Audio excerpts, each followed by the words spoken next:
Luto na!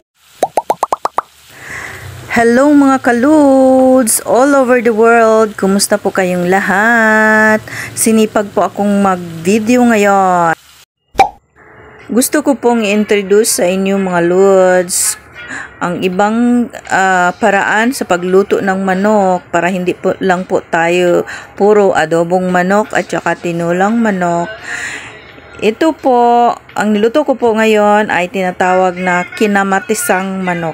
Pwede niyo po panoorin sa video ko kung paano ko yan niluto.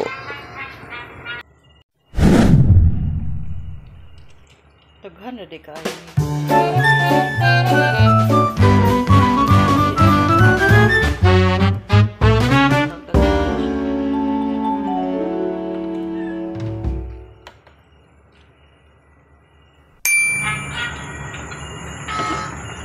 Luto na!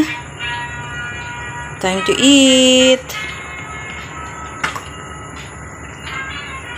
Thanks for watching!